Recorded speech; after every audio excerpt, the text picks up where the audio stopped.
Will rock you. The story. Sheriff's detectives crack a kidnapping for ransom case, rescuing the victim. And now we're getting a look at the squalid conditions where the woman was kept, bound, and hidden in the dark. She even knew one of her alleged kidnappers. Eyewitness News reporter Leanne Suter is live at the sheriff's station in Monterey Park with the latest on the arrests. Leanne? Michelle, that 44-year-old victim, thought she was getting a ride home from a friend. She ended up being kidnapped, the suspects demanding more than $100,000 for her safe return.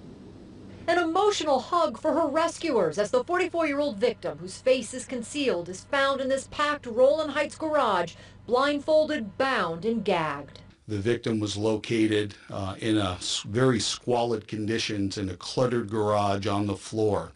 She was duct taped, her hands were bound. The four suspects accused of kidnapping the victim and holding her for ransom are all behind bars. Authorities say the suspects demanded the woman's family pay up or she would be killed. The suspects believe that she had some financial means.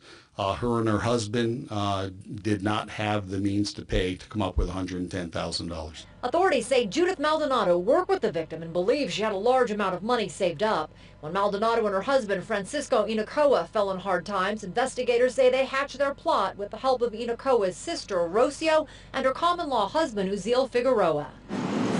Detectives say Monday, Francisco offered the victim a ride home after she had missed the bus. On the way, he made a stop at a restaurant. Both Rocio Inocoa and Uziel Figueroa then at gunpoint forced the victim down to the floorboard, bound, gagged, and blindfolded her. She was taken to that garage, her family alerting authorities as soon as they got the ransom call. She was kept there for 2 full days, deprived of food and water.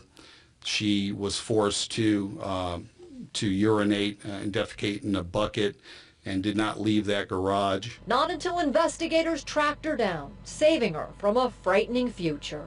She removed her blindfold, her duct tape, and she immediately hugged the detective and was very, very emotional. Certainly indeed. Investigators say that she was very weak and dehydrated. She was taken to the hospital where she has now been released. As for those suspects, they've all pleaded not guilty to the charges, each of them being held on $2 million bail. Live in Monterey Park, Leanne Suter, ABC 7 Eyewitness News.